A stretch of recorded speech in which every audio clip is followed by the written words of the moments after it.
એમ કીધું કે જેને જી કરવું હોય ને ઈ કરી લે, મારું કોઈ કઈ બગાડી નહીં હગે. હેલો, હેલો, નિખિલભાઈ ચૌહાણ બોલે? હાજી, અમે અહીંયા કન્યા વિદ્યાલયની ફરિયાદ કરવી છે સાહેબ, એટલે તમને ફોન કર્યો છે. તમે કોણ બોલો? હું કન્યા વિદ્યાલયમાં ધોરણ 12 માં આમેના અભ્યાસ કરે છે ને, ઘાચી આમેના, એની બેન બોલું છું, ઘાચી જેબા. બોલો ને બેન, શું હતું? ત્યાં કેવું છે સર કે આ લોકોનો છે ને તો સ્ટેટ નો બીજો ભાગ છે ને કમ્પ્લીટ થયો નથી. ને હવે કાલે સ્ટેટ નું પેપર છે ને સર, મારી બેન ને એટલી ટેન્શન આવી ગઈ છે કે અત્યારે ઊભી બી નથી થઈ શકતી ને એટલો તાવ આવી ગયો છે. તો હવે આ લોકો બોર્ડમાં શું ભણશે? તો કઈ સ્કૂલ કઈ છે? આ ધોરાજી કન્યા વિદ્યાલય, સરકારી કન્યા વિદ્યાલય. તો ત્યાં તમે પ્રિન્સિપાલ ને જાણ નથી કરી? પ્રિન્સિપલ ને જાણ કરી હતી, જયારે શિલ્પાબેન પ્રિન્સિપલ હતા ને ત્યારે એમને જાણ કરી ને તો એને કઈ એટલો હરખો રિસ્પોન્સ આપ્યો નહીં. પછી ને જયારે હવે આ નવા પ્રિન્સિપલ હાયર થયા છે ને તો ઈ શિલ્પા મેડમ ના ફ્રેન્ડ છે, એટલે ઈ બી શિલ્પા મેડમ ને સપોર્ટ કરે છે. ને ઈ શિલ્પા મેડમ ને આ બધી છોકરીઓને કીધું તું ને તો શિલ્પા મેડમે એમ કીધું કે જેને જી કરવું હોય ને ઈ કરી લે, મારું કોઈ કઈ બગાડી નહીં હગે. શિલ્પા મેડમે એમ કીધું તું. તો પછી ડીઓ ને રજૂઆત કરી? ઈ બધાને રજૂઆત કરી દીધી હતી. ધોરાજીમાં કલેક્ટર સાહેબ ને પણ અરજી નાખી દીધી હતી. ઓલા દવે સંજય, ઓલા કોણ છે ઓલા ભાઈ, સર નું નામ યાદ ન આવતું, એના જોડે જઈને અહીંયા શું કહેવાય કલેક્ટર સાહેબ ને પણ અરજી નાખી દીધી હતી. તો બી કઈ થયું નથી. ભલે કઈ વાંધો નહીં, હું તમારો પ્રશ્ન છે ને ડીઓ સુધી પહોંચાડીશ. પહોંચાડજો સર, કેમ કે આ લોકોને 12મા ને ઈ જે આ સ્ટેટ ના ગજેરા સર છે ને એને 10 વાગ્યા પછી જ બીઓલો નું કામ ચાલુ થતું હોય. તો એમને 10 વાગ્યા સુધી લેક્ચર આપવાનું કહીશે તો ઈ કે હું સ્ટેટ કરાવું તો એસપી ના કરાવું ને આ કરાવું તો બીજો સબ્જેક્ટ ના કરાવું ને, ઈ લોકો એવી રીતે કરે છે સર. ટૂંકમાં ગોલમાલ કરે છે. ગોલમાલ કરે છે ને કોઈ બોલવા જાય છે ને તો આજે હમણાં નવા પ્રિન્સિપલ આવ્યા છે ને એને છોકરીઓને એમ કીધું તું કે તમે અમારી કે સ્કૂલ ના રાજ ખોલ્યા ને કે તમારા બધાના બી રાજ ખોલા હે કે બગીચે જઈને કે બગીચામાં કે તમે બધા બેઠા હોવ છો ને તો ઈ તમારા વિડીયો પણ ઉતરશે. બગીચામાં બેસવું ગુનો છે? બાકી તો મારી સામે કીધું નહીં, બાકી તો હું કે તમારામાં એટલું હોવું જોઈએ કે તમારા સ્કૂલ ના વિદ્યાર્થી બગીચે જાય જ છે કેમ ભણવાનું મૂકીને. એને છોકરીઓને એમ ધમકી આપી છે. તો આ બિચારી છોકરી એમ બીગી છે ને એમ કેશે કે અમે તમારા ઇન્ટરનલ માર્ક કાપી લેવું. તો બોર્ડ ની પરીક્ષામાં ઇન્ટરનલ માર્ક કાપે કેમ ઈ લોકો? કઈ વાંધો નહીં, હું ડીઓ ને રજૂઆત કરું છું આ બાબતે.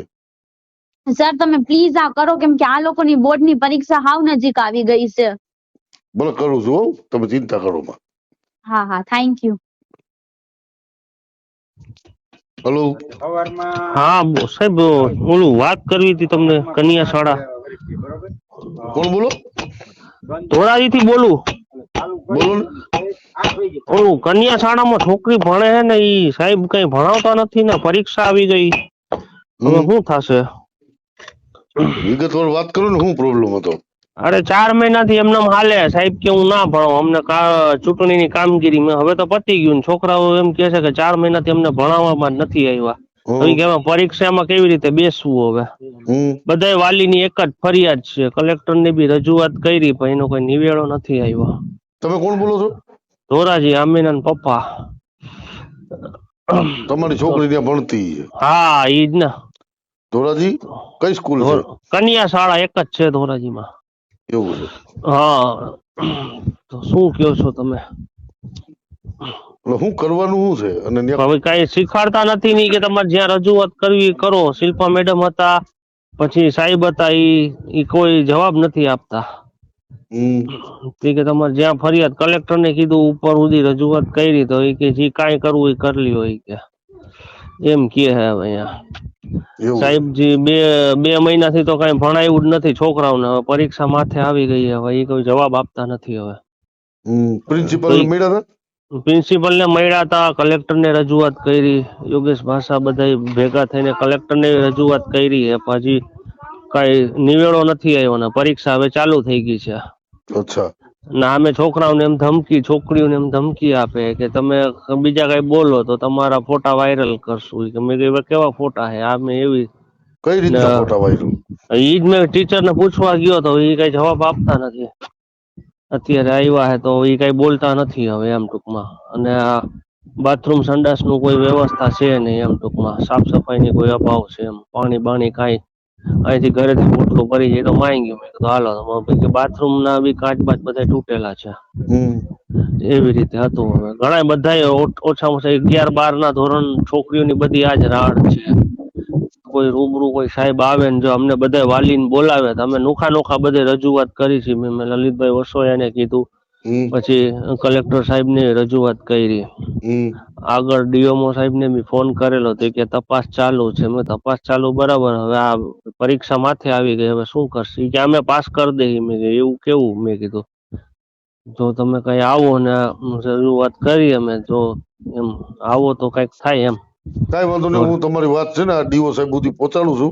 એને તો અમે કીધું, બધા વાલીઓએ ફોન કરેલો. છતાંય હું ફોન કરું છું અને તમારી રજૂઆત ઉપર સુધી કરાવું, બરોબર? હા, જરૂર લાગે તો હું રૂબરૂ આવીશ. હા તો મને ફોન કરજો ને. એ હા નંબર. એ હા.